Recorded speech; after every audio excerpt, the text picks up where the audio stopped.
Olá, sejam bem-vindos ao SAI Digital, um sistema de ensino que oferece soluções inovadoras da educação infantil ao pré-vestibular.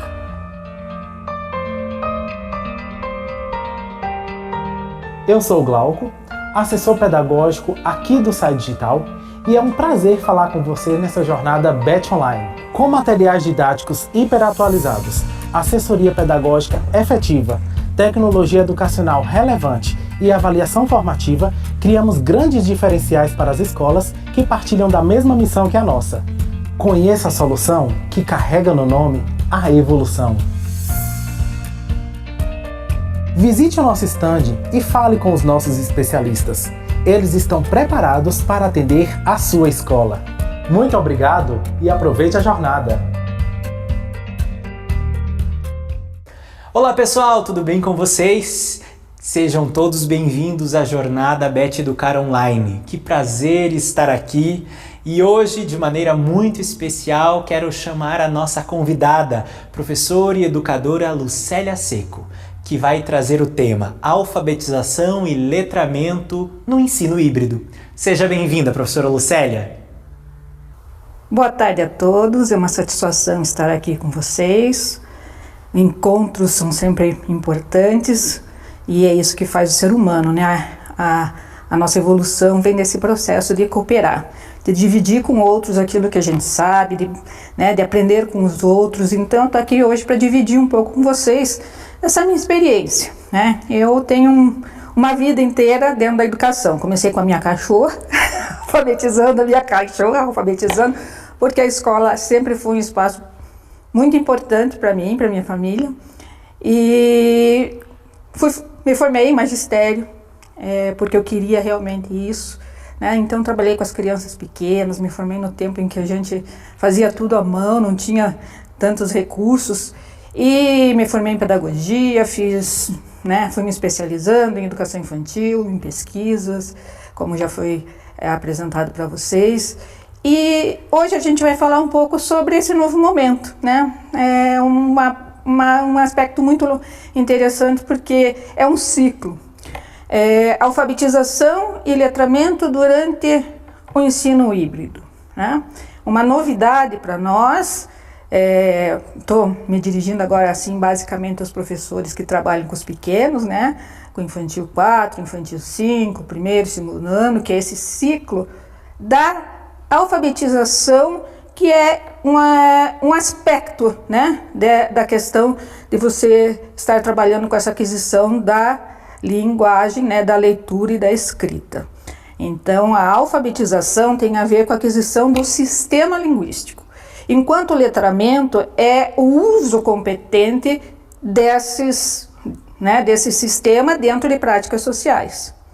Eles são complementares, a criança não é alfabetizada e depois letrada, e nem letrada e depois alfabetizada. Na verdade, quando nós falamos desse sistema linguístico, não estamos falando desse momento que a gente vive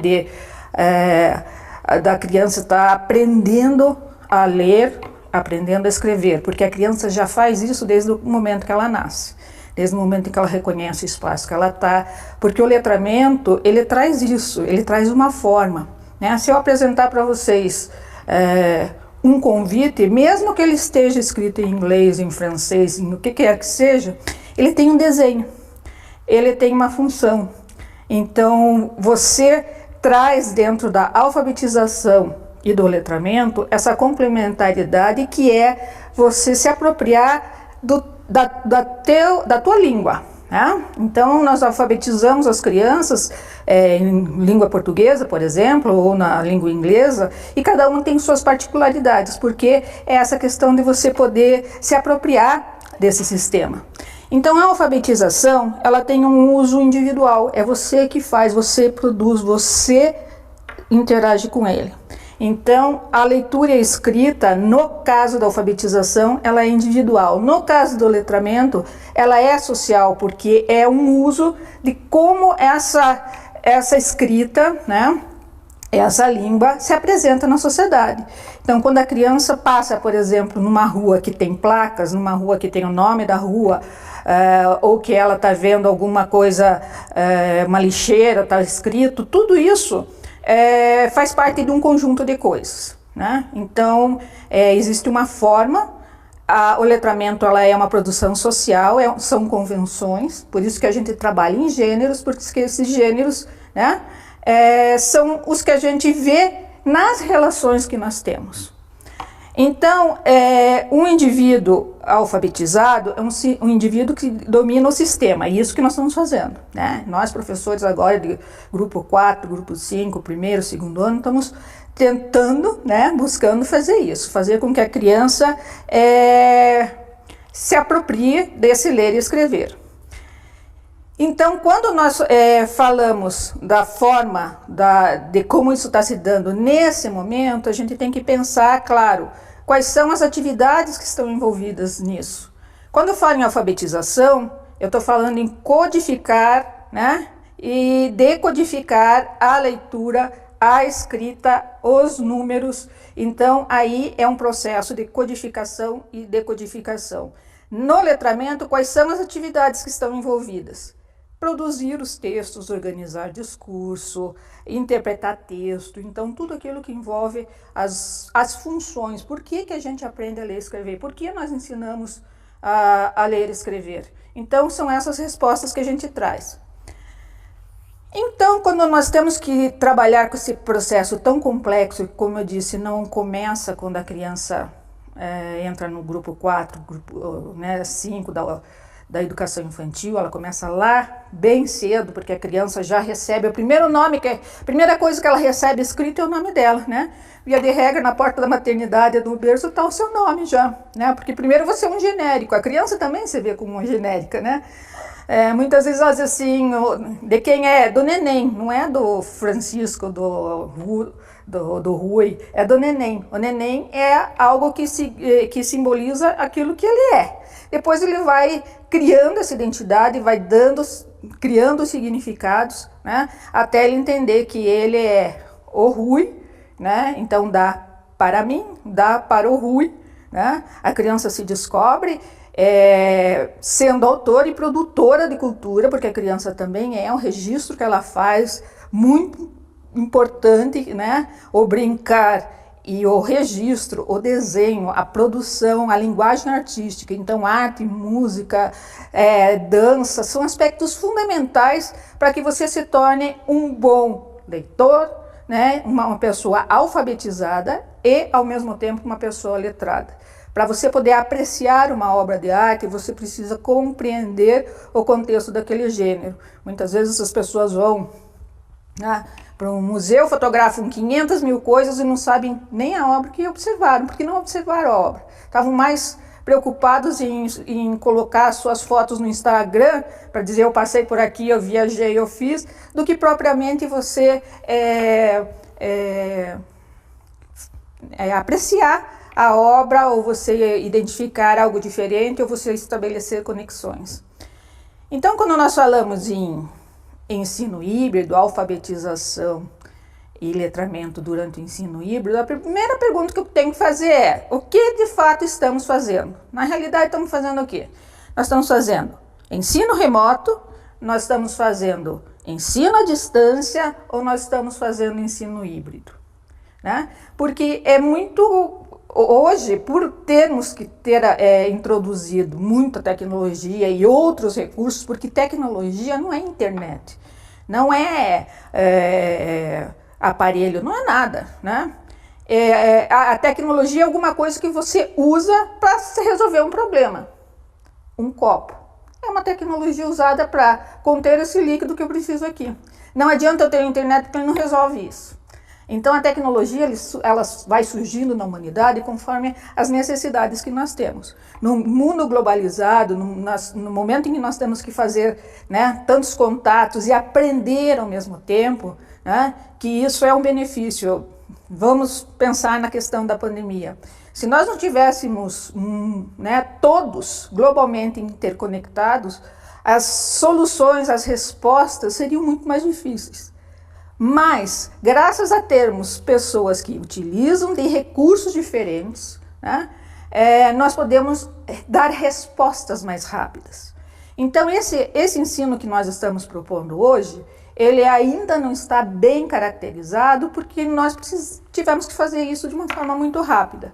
Então, será que nós estamos fazendo ensino remoto? Será que nós estamos trabalhando com educação à distância? Ou será que nós estamos trabalhando de fato com ensino híbrido? O que é o ensino remoto? O ensino remoto é aquele que propõe, que envolve as aulas síncronas, ou seja, o professor está na sala, tem uma câmera e ele está ao mesmo tempo, o aluno que está na casa dele, ou que está dentro da sala, ou que está em qualquer outro lugar do mundo, está conectado com ele, aprendendo, né, ouvindo a mesma aula, a mesma explicação, ou seja, tudo acontecendo no mesmo dia, no mesmo horário, que como seria se ele estivesse numa aula presencial. Então, no ensino remoto, que muitas vezes a escola tem usado, ela faz isso. Então, o professor tem o seu plano, o aluno tem alguma possibilidade para poder tirar dúvidas e ele realiza isso de um modo simultâneo, e a avaliação daí normalmente é feita no mesmo momento para garantir direitos, né, as mesmas oportunidades, e todos os alunos fazem isso ao mesmo tempo, no meio digital, normalmente no meio digital, ou no caso com as crianças menores, as escolas têm encaminhadas avaliações, combinam com os pais um dia em que todos sentam, a professora orienta os exercícios e as crianças realizam. Isso é um ensino remoto, né? O ensino à distância, ele é diferente, ele é o que a gente conhece e mais conhece, porque nós trabalhamos com a ideia de que as aulas são gravadas, então o aluno pode fazer isso no momento em que ele tem disponibilidade, no momento em que ele quer, então o horário dele é ele que monta, ele vai lá na biblioteca dele, da plataforma dele, recolhe, né, os temas que ele tem que trabalhar naquela semana, ele pode agendar ou acessar, mandar perguntas, e a educação, a EAD tem uma particularidade que as avaliações são definidas dentro de um bloco e o aluno vai realizar, ele não vai precisar fazer a avaliação ao mesmo tempo. Então, são trabalhos, são, né, provas mesmo, testes, mas ele pode agendar e programar, normalmente a escola programa o tempo que ele pode fazer. E o ensino híbrido? O ensino híbrido é uma mescla entre o presencial e o ensino que envolve alguma tecnologia, né? O ensino online. Então ele vai mesclar. Vai mesclar de que forma? Coisas que eu posso fazer, porque na verdade o ensino híbrido ele procura trazer para o aluno o ensino individualizado, ou seja, que ele possa recuperar aquelas informações, que ele possa ver. Então ele traz uma parte dessa ideia do ensino online, de ter aulas gravadas, e ao mesmo tempo uma parte do que a gente tem no ensino presencial, que é esse contato, mas normalmente para esse ensino híbrido, o que precisa de uma plataforma, né? Normalmente a instituição oferece ou uma plataforma, ou o material impresso, ou por rede social, né? O WhatsApp, os professores têm mandado, mas nesse sentido sempre é necessário um material orientador que dê para o aluno esse roteiro que nós vamos fazer, de que forma nós vamos fazer. Então, no ensino híbrido, você tem essas partes, né? O aluno já teve possibilidade de ter acesso, tem possibilidade de enriquecer a discussão, tem possibilidade de aprofundar no que eles querem. Então, isso é o que caracteriza o ensino híbrido. Ele faz a pesquisa, ele vai buscar outras informações. Independente da escolha do ensino, se for remoto, ou seja, né, síncrono, eu estou aqui, vocês estão ali, nós estamos ao mesmo tempo e a aula se encerra aqui. EAD, onde você tem um bloco e você escolhe o que você vai fazer no teu tempo, no teu espaço, né, dentro daquilo que você se propõe dentro de um período de tempo, ou o híbrido que envolve esses dois. Qualquer um deles precisa ser inserido uma tecnologia. Qual tecnologia? Não é só a internet, não. Você pode estar trabalhando com ensino híbrido, por exemplo, utilizando a rádio. Nós vimos já várias reportagens, né, de professores que usaram rádio para trabalhar com os alunos. TV, livros, né, preparados para isso, apostilas, redes sociais. Alguns professores em algumas escolas só conseguem trabalhar por algumas redes sociais. Mas existe esse canal, essa tecnologia que é um canal de aprendizado. E não é novo, gente. Eu posso dizer para vocês que eu, né, quando estudei, as aulas de religião, quando nós tínhamos aula de religião, eu sou de escola pública, mas nós tínhamos, quem quisesse podia participar da aula de religião. A aula de religião ela era pelo rádio, e para nós era uma maravilha, porque nós achávamos aquilo incrível, né? Nós éramos um monte de criança, né? Desde o pré até, na época, o quarto ano, nós ouvíamos as aulas pelo rádio, com músicas, acompanhávamos as músicas no livro. Bárbara, e agora na página 3 do livro, vamos cantar a música, acompanha o professor. Criava essa dinâmica junto ali com eles. Com o rádio ali, com as aulas que vinham já preparadas para nós. Então, no ensino híbrido nós vamos a isso. Quais problemas enfrentamos com esse ensino híbrido, e principalmente o ensino não presencial, com a educação infantil e com as crianças das séries iniciais? E nós temos a primeira questão, que é a da autonomia. A criança de 4, 5, 6, 7 anos não tem uma autonomia de lidar com os equipamentos, com os aparelhos, para a finalidade da escola. Então a criança, eu tenho visto, se você, né, como eu disse, é possível alfabetizar, eu tenho uma criança, um sobrinho neto, é um temporão do meu irmão, mas é quem eu acompanho, e ele está bem nessa fase. Então eu acompanho e divido com os profissionais, com os professores, com os coordenadores essa angústia, porque a gente diz o que vai acontecer, porque o pai também precisa entender o que vai acontecer. Então, primeiro, a criança não tem essa autonomia para as coisas da escola. Ela sabe jogar, ela sabe achar os arquivos dela, as fotos, as coisas que dizem respeito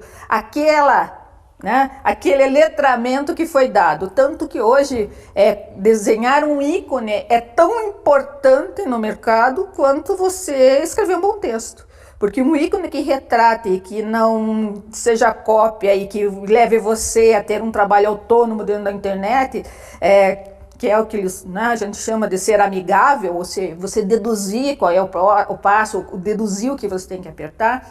Então, esse é um aspecto importante. A criança, ela aprende e aprende rápido, só que ela não gosta de repetição. Então, o nosso problema, primeiro, ela não tem autonomia e ela não gosta de repetição. Porque isso, a criança perde o interesse, a criança não gosta de repetir, de repetição das coisas. Então ela vai buscar, por exemplo, o desenho dela, mas ela vai buscar a sequência dos desenhos, salvo que aquele desenho tenha alguma coisa da fala, alguma coisa engraçada, alguma coisa. Então às vezes eles assistem dezenas de vezes o mesmo filme porque eles querem ver uma coisa específica, porque eles têm atenção sobre uma coisa específica. Então, um dos problemas primeiro, a criança não tem autonomia para isso.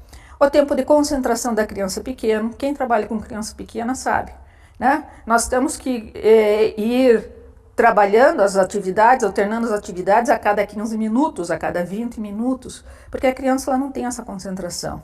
E a exposição à tela é pior, porque a exposição à tela causa um cansaço mais cedo. Então, nós temos esse problema também da criança na exposição com a tela. A intimidade, porque da sala de aula, porque quando você está com a criança e com os amigos, tá uma baderna, você vai lá e diz assim, pam, pararam, pam, pronto, ele já entra. Na casa não dá para fazer isso. Então, a intimidade, ou você vai dizer, Luciano, senta. Na casa, você perde essa intimidade. A criança perde essa noção do limite, porque ela consegue entender o limite da sala de aula, porque o professor trabalhou com ela desde o início.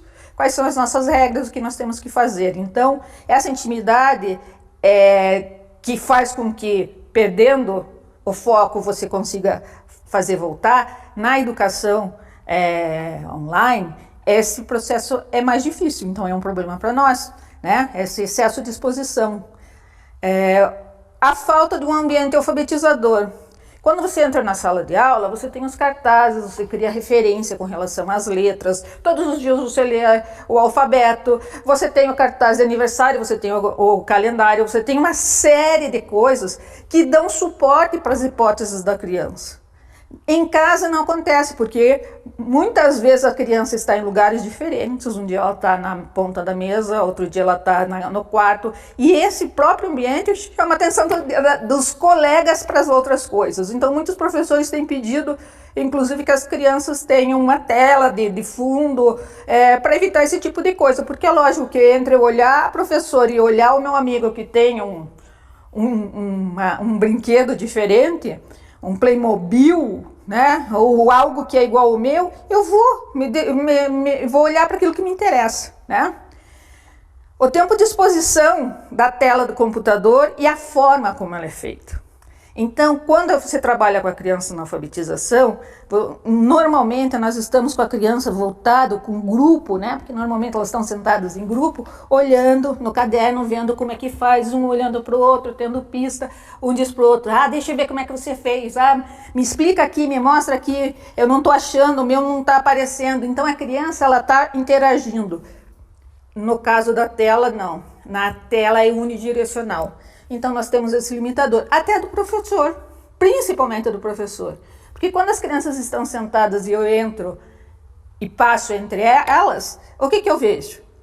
Como é que ele segura o lápis, o que ele está fazendo, como é que ele está, se ele está fazendo sozinho, se ele está independente, se ele está trabalhando junto com o outro. E na tela eu não consigo ver, é um monte de rosto. E quando as crianças vão de fato trabalhar, que é o que me interessa como professor, eles estão olhando para baixo. A interação das crianças não é circular. Então, nós voltamos a ter uma comunicação, né, unilateral, e o professor como protagonista, o professor como centro do processo, que é tudo que os professores nos últimos anos têm buscado não fazer. Mas nessa aula, nesse sistema, você vai precisar que os alunos olhem para você, você vai dar as orientações, eles vão dar as respostas, eles vão se tornar telespectadores. Né? Excesso de estímulo sonoro. Quando eu estou tratando da alfabetização, eu preciso que a criança discrimine esses sons, que reconheça os sons, que faça essas substituições. Como eles estão com o microfone todos abertos na casa, e, né, você tem o barulho de todos os sons das casas. Do irmão, do cachorro latindo, do caminhão que passou lá fora, de todos eles. Porque você tem isso também no espaço da escola, mas no caso das crianças você tem de todos eles. Esse meu sobrinho, um dia eles estavam falando, né, e a minha cunhada dizendo por que ele não punha o fone de ouvido. Ele disse porque é insuportável, porque é muito barulho. Então, o que acontece? Eles vão pondo o som do professor cada vez mais alto para entender o professor, e isso prejudica porque o som muito alto deturpa também o reconhecimento do som, dos fonemas. Então, este é um problema que precisa ser administrado. O aluno tem muitos outros estímulos, né? Então, além de você estar ali tentando fazer ele ver, ele tem o irmão que entrou, ou alguma coisa que aconteceu, um barulho diferente na casa, porque ele reconhece, né? Ele conhece os barulhos da casa. Então, nós temos muitas coisas de ordem operacional e temos muitas coisas da ordem, né, didática para fazer. Então, eu já apresentei muitos problemas, né? Então, vamos ver soluções. Tá? Em primeiro lugar, empatia. Buscar entender o momento da criança, da família e da própria escola. Tem escola que pode investir e pôr qualquer coisa que o professor pensar. Tem escola que tem mais limitações e nós temos que otimizar aquilo que nós temos. Nós não precisamos de tudo, não. Nós precisamos de algumas coisas que facilitem o nosso trabalho. E trabalhar com isso da melhor forma. As aulas síncronas, às vezes, podem ser não tão boas quanto o pai e poder escolher o momento que faz. Imagine uma mãe com 3 filhos, com 3 idades diferentes, com 3 programas diferentes, assistindo aula ao mesmo tempo, porque normalmente a mãe tem um na educação infantil, no primeiro ano e outro no terceiro. E eles estão fazendo coisas diferentes ao mesmo tempo. É a mesma coisa que nós, professores, estarmos atuando em salas multisseriadas. Então, não dá. Então, primeiro, empatia, entender e dar atenção diferenciada e específica para cada família, as necessidades deles. Tem mães que continuam trabalhando. Então, elas precisam que a gente tenha algum esquema, algum sistema de apoio que dê para ela condição para identificar aquilo que é grave, né? Que é urgente, que você precisa realmente fazer, aquilo que você pode dividir. Buscar construir um ambiente alfabetizador. Então, nós prepararmos, temos sempre um espaço, né? Podemos colocar as letras do alfabeto, trazer cartões. E então precisamos criar um ambiente alfabetizador e um ambiente regular. Explicar para a família como que nós vamos trabalhar, porque isso diminui a expectativa, né? Foco. Escolher, comunicar e trabalhar temas selecionados ou itens selecionados do programa. Por quê? Porque não vai ser possível fazer tudo. Porque existem coisas que você só consegue fazer com o amigo jogando com você. Então, é preciso entender que não vai ser possível fazer tudo. Mas, então, fazer bem o que é possível. Estabelecer, por exemplo, com os pais, nos próximos 15 dias, mandar por escrito. Nosso objetivo é reconhecer a escrita do próprio nome. A criança deve reconhecer a escrita do próprio nome, traçar a escrita do próprio nome a partir de um modelo, de um crachá, de uma folha que já vem escrito, né? Reconhecer o próprio nome entre 2 ou 3 apresentados em conjunto para ele, identificar a primeira letra do nome. Eu tenho essas 4 coisas para fazer, a mãe vai entender que são essas 4 coisas. Porque, claro, quando eu estou com a criança, eu faço muitas coisas ao mesmo tempo. Então, é preciso separar isso. Refazer com as crianças os combinados da aula online. Gente, quais eram os combinados? Quem lembra qual era o combinado que a gente tem na sala de aula? Quem agora vai me ajudar a fazer os combinados da aula online? Então, assim, sentar no mesmo lugar. Quando você diz isso, né, lá para os adolescentes, gente, vocês querem estudar, render bastante, escolha um lugar quieto, organizado, né? Então, a regularidade para a criança é importante. Separar e deixar perto aquilo que você vai usar. Senão a criança diz, prof, espera um pouquinho ali que eu vou pegar lá, esqueci meus lápis de cor, estão lá na outra mesa. Então já dizer para a criança, tem que estar com as coisas organizadas. Avisar quando vai no banheiro. Eu vi meu sobrinho, ele desligou e foi para o banheiro. Eu disse, o que você está fazendo? Estou no banheiro. Eu disse, não, você não pode sair durante a aula. Então, esse combinado eles têm que ter também, porque durante a aula eu não iria levantar e sair, porque talvez a hora que ele levantou é a hora que o professor está explicando a coisa mais importante daquele momento. Esperar a vez para falar, usar os recursos, né? Tem alguns que usam mãozinha, então, trazer alegria para as crianças, porque essa é a chave, a alegria, a curiosidade, né? Dia maluco, dia do dinossauro, então tem que montar tudo com os grampos de roupa. Dia do cabelo maluco com cor amarela, o dia da roupa amarela, o do objeto vermelho, que a criança vai ter que ter um objeto e trabalhar com eles isso.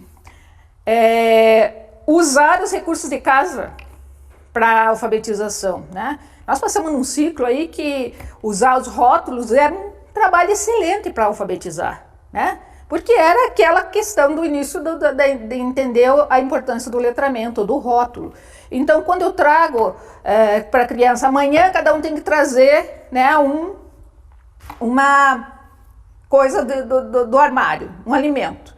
Então você pega, vê os tipos de rótulo, vê o tipo de embalagem, por que normalmente onde as coisas são líquidas, as embalagens são redondas. Passeio letrado pela casa, né? O que é o passeio letrado? A sua tarefa é desenhar, copiar ou fotografar coisas que tenham letras ou números, hoje na cozinha, amanhã no quarto, amanhã... E eu fiz esse exercício, né? Porque desde que eu fui convidada para trabalhar com vocês, eu acho que eu já falei com vocês umas 60 horas, né? Porque quando você olha e diz, eu quero dividir com essas pessoas que fazem o que eu faço, né? Então você já pensa milhares de coisas, mas eu tenho 30 minutos. Então nos 30 minutos a gente vai escolher aquelas coisas que a gente acha que pode dividir. Olhar a geladeira pode ser um portador, tem bilhete lá, tem recado, tem imã dos lugares que a família visitou, então essas coisas todas. Trabalhar com técnicas variadas de leituras, inserir coisas divertidas, uma palavra, então um livrinho, e cada vez que aparece galo, tem que fazer assim. Então, cada vez que aparece macaco, você introduzir coisas divertidas, porque isso traz a criança. Os jogos estruturados, que a gente vai ter que usar, lógico, esse plano, né? Ao invés do que a gente trabalha sempre com a criança no chão, a gente usar o que a gente, né, o nosso plano vertical. Trabalhar diariamente a leitura, a literatura, porque a literatura traz esses 3 eixos, né? A leitura, a escrita e a oralidade. Colaboração entre os professores, fazer essas trocas, esse feedback de coordenação. A equipe pedagógica tem que estar à disposição, tem que ajudar, fazer com que se encontre na escola um canal autêntico para troca entre famílias, das necessidades. E eu diria assim, uma recomendação, se vocês puderem, as escolas puderem, ter um psicopedagogo nesse momento para ajudar os professores a tomar as decisões, os caminhos que precisam. Então, nesses 30 minutos aí, eu espero ter dado para vocês insights, né? Eu fiquei bastante feliz eu preparei as telas, mas eu não sabia que eu não ia passar as telas. E eu fiquei muito feliz, porque eu já participei de muitos congressos, então muitos ficam, é que nem visita museu, aquela que eu falei, né? Fotografa tudo, mas não sabe o que quer e depois aquilo não serve.